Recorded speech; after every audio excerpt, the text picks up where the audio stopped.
today is World Mental Health Day, and I just want to let everyone know that even though you may not see it, never know what somebody else is going through. These struggles.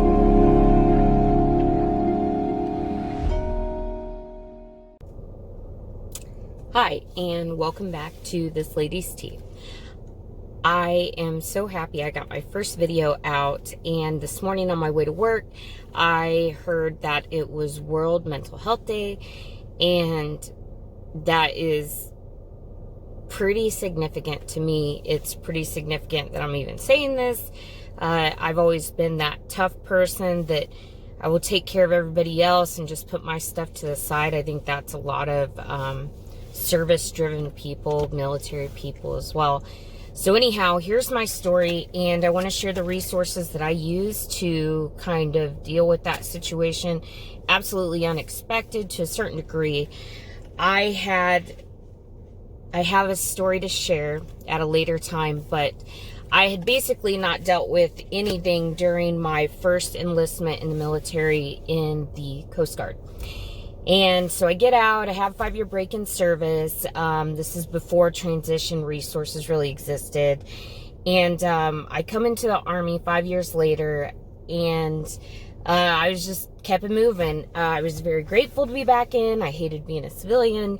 And I just went at 100% and did everything that I could do for pride, for my family status, to get promotion. I did a lot for others. I really do truly enjoy that. So anyhow, fast forward to I'm ETSing and I'm getting out of the military, and this is the second time, but now we have all of these programs in place, and I start getting like rashes and hives all over. I had not seen any type of counselor, therapist, psychiatry, any of that my entire time in my Army enlistment. I was not against it for other people, but for me, I just knew that back in the day, people were done very dirty. I have a past filled with that. So if anyone actually asked for help back in the day, it was to your disadvantage and to your detriment, and I was not about to do that. So I had used the MFLEC program throughout the Army time, which was it's the Military Family Life Consultants, and they are in every unit, even at the Pentagon. They can be contacted 24 hours a day. They rotate so people don't see the same person if they're worried about their history. It's a great program, and none of it gets documented. Everything is just between you and a counselor. So I use that service. But anything that required medical intervention, PCM, consult, absolutely not. And it was because of a prior interaction with the Coast Guard where, domestic violence, there was a restraining order. Nobody cared. I was one of 3 women on post, and back in that time, talking like 2002, nobody really gave a fuck because the military didn't issue you a family and, by proxy, problems with a family or somebody trying to kill you. So anyhow, moving on. So here I am, I'm transitioning out, and I start getting like rashes everywhere, and I go to my amazing doctor, and I'm like, oh, I have rashes everywhere. So it's like stress hives, like just bubbling up, steroids, blah, blah, blah. Fast forward, I am at my home, I'm on ETS leave, 60 glorious days, paychecks. I am living my best life. I have started grad school and just waiting for my boo thing to come. And he was moving back from the East Coast. Turns out he's just a narcissistic asshole liar. And he's a jerk and all of these other terrible things. So we end up splitting up after, just a few years. And And I am filing all of my VA stuff, and I'm going through medical records, old medical records from like my other service branch. And I'm pretty sure that's kind of what triggered it. I wasn't going, I didn't have projects, I wasn't boom, boom, boom, always trying to organize stuff or structure things or moving on to the next big project. I was busy, but I wasn't like military busy. So anyhow, I just start feeling different, and I started feeling like really different, really removed, despondent. I had no patience. The 0 to 60 switch of me going off on something was like I idled at 55. It was awful. My friends, I love you guys. They would call me constantly, are you all right? And I'm like, I don't want to talk. I can only text. I can't deal with anything right now. I don't know what's wrong, you know, whatever. And as a medic, like, I was like, you know, other people get depressed. I don't really get depressed. And so I thought, I'll just go to the gym. And I'm going to go to the gym, and I'm going to get my endorphins back, and I'm going to eat better, and I'm going to do all of these things that usually get me back in a proper rhythm. Long story short, it ends up getting really, really bad where I just can't stop crying, and I'm not sleeping. I already have insomnia anyways. And then there's anxiety and just terrible, terrible darkness. I didn't want to speak to anybody. I didn't want to see anybody. The only things that I was able to accomplish at that point in time was making sure that my kid was taken care of. That was it. For whatever reason, that is what kept me going. And it wasn't even like a conscious thing. I just felt like a zombie going through motion to motion to motion. I had taken out a huge portion of my IRA, and I had just planned on having an off year where I wasn't going to work and I was going to travel. And so monetary, that was fine. I didn't have a lot of stressors that some people have. So anyhow, here I am. I am not doing well at all. I'm about a week out from my actual end of service commitment on the active duty side, and I need to talk to somebody, and I feel like this is really bad, and I'm in a bad mental place. And I am not myself. Everything is dark. I am ready to run away at any point, and by whatever means that was going to be. So anyhow, I still have TRICARE. I was actually going into the reserves, and so there's like this medium area of your TRICARE plus transition assist or transition TRICARE something TAMP. It's your temporary insurance for that 180 days after you leave active duty when you go into the reserves. Whatever. I'm just drawing a blank. I'm still at work today. So anyhow, so I go in there and I'm like, oh, insurance, let me go and use post resources. And they're like, oh, well, you just came from a different duty station. Well, I live at my home here in Clarksville. It's like one of the largest military bases ever. So anyhow, I have a week out. They determined that I am not well at all, and that they need to see me consistently, and I need to be on a medication, and a few of them. And because I couldn't stop crying, my heart rate, everything, it was so high, you know, being startled, being angry, just not myself. I mean, going for at least a week without a shower, and it just didn't even faze me. I didn't even have that energy, and that's not me. So anyhow, one of the girls from my old battalion at the Combat Support Hospital in Clarksville,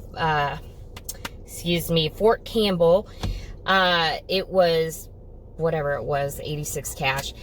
And anyhow, I meet her. She's a civilian. She says, girl, I just went through all of this.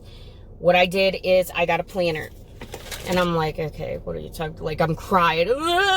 Things are bad. Anyhow, she shows me one of these planners, and she says, listen, just need to take it while we're waiting for medication to come out. Take it day by day, day by day. She said, go in there every day, write something like, took a shower. She said, that's your victory for the day. That's your win for the day.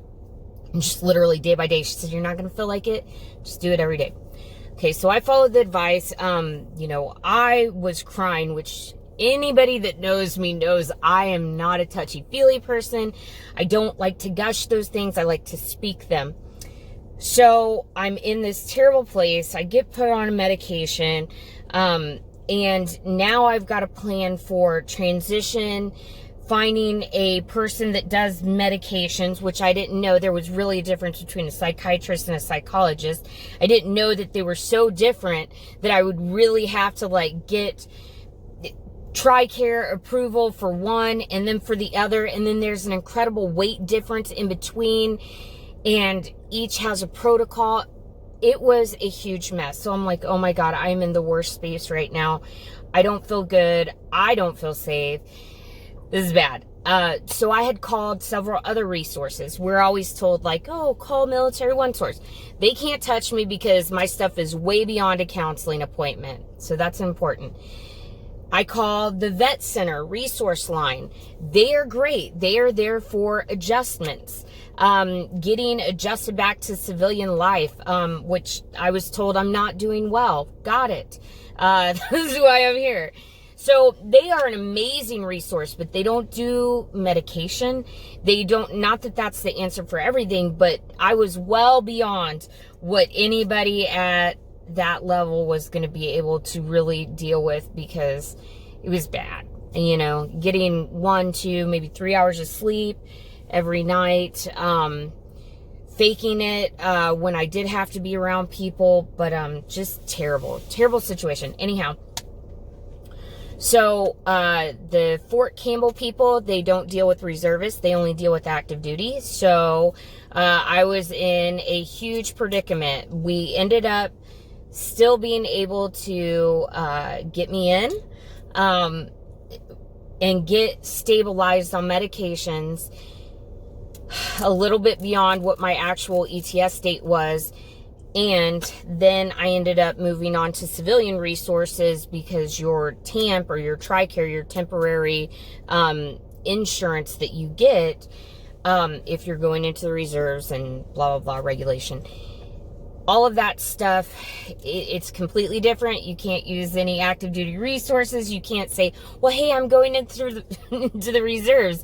They don't care because these are only active duty resources and these are only such and such. Anyhow, so I go through all of that. I'm finally kind of feeling a little bit better, and bam, here we are 180 days later. TAMP is gone. Now I have to have TRICARE, legit TRICARE through reservists. Okay, cool. Well, had I been in my right state of mind, which I wasn't, I was just barely hanging on, I would have thought a month in advance, oh, insurances want to charge you a month in advance and then they start your coverage. So anyhow, needless to say, it didn't work out real well, but I was able to get insurance for myself and my kid through the TRICARE and get back to a doctor, get medications worked out, and I was seeing a licensed clinical social worker during part of this process. She was amazing, but she, like so many of the rest of us, moved on to bigger and better things, and here I am. I don't have this lady in my life. The first person that I actually admitted anything in 15, 18, 20 years. The first person that I told all this stuff to, she ended up taking a new position. So I was in another bad space. I ended up just meeting with some other veterans, meeting with some other people, just kind of taking it one day at a time from there. And I did a lot of online resources, did a lot of reading, yoga, tried to make sure that I was as present as possible. And then I was T-boned in a terrible accident and almost killed, and my anxiety was just awful, and I felt more defeated than I had prior. With that being said, I ended up finding another counselor with another insurance option, and she was really nice, but I only saw her twice. Wasn't the same as the other girl. It's a little bit different. But anyhow, my point to all of this is there are lots of resources out there. And I was fortunate in that I went through the motions. And you may not be able to go through the motions, but maybe your family can help you through that. It takes so much courage just to ask for any help. I think that I am the pot and the kettle and super, that represents me. It resembles me. I never ask for help because I don't want strings attached.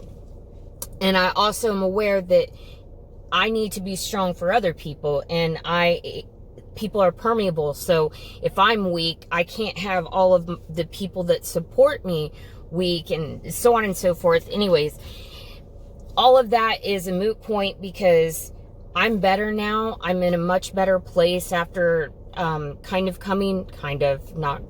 really, but coming more to terms with myself as a person that has passed and that has issues that I can't just keep putting stuff on top of. So I think from that perspective, I'm doing a lot better. I'm more aware of everything.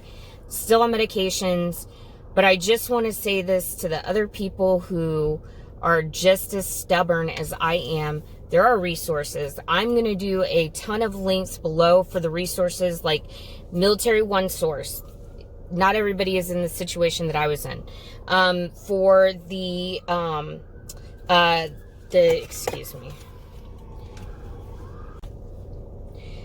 Okay, so the other resources that I want to highlight with everyone here is going to be that there are local resources that work for free. The vet center, they actually will travel. A lot of them just use space that's donated by churches or communities so they can get to wherever the veteran's at. So that can be found almost anywhere. Military One Source. And then, of course, the VA's website is huge for that. They have a ton of resources listed on the page, and I'm going to go over that. But as far as the different offerings, we have the VA Mental Health Crisis Line.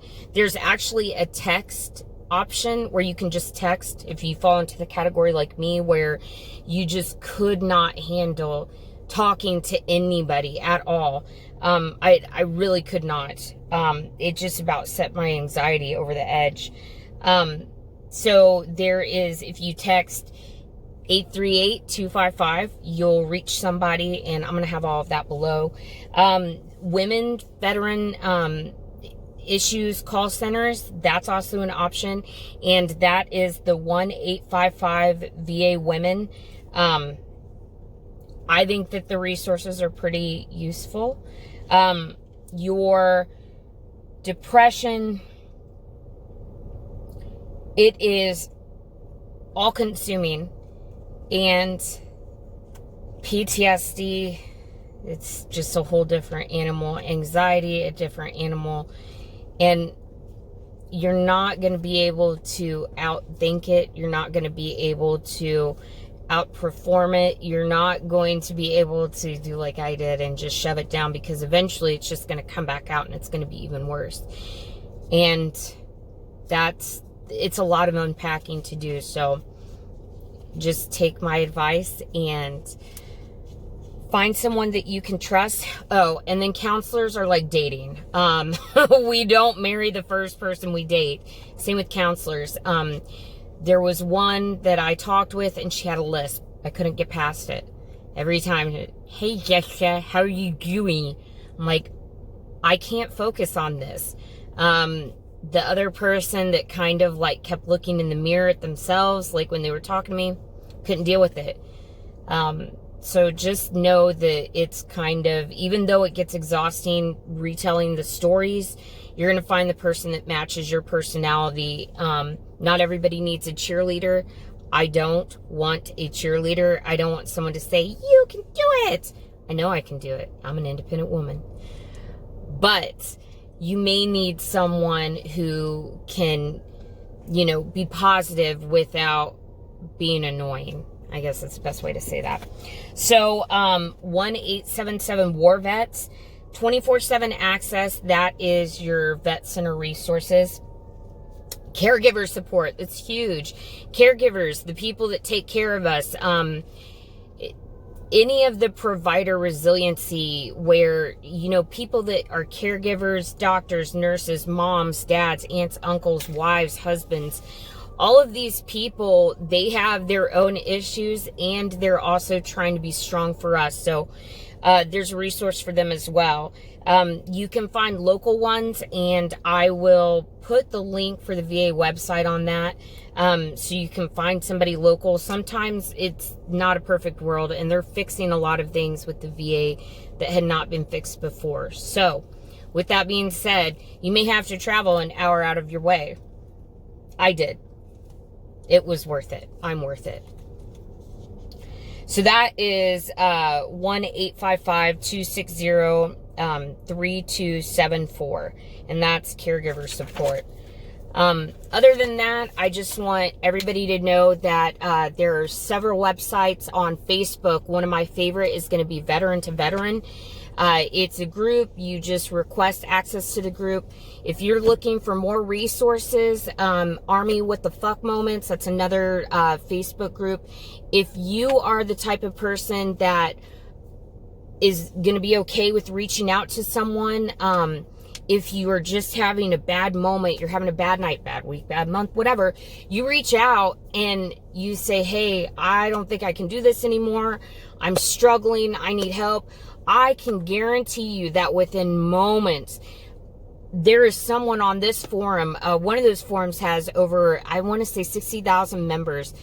One of us are going to contact you. One of us are going to let you know, hey, just talk. Because sometimes it's all people want to do. It's all they need to do. They just got to let that valve go and release whatever it is that's going on with them. So there are resources. Veteran to Veteran with like the number 2.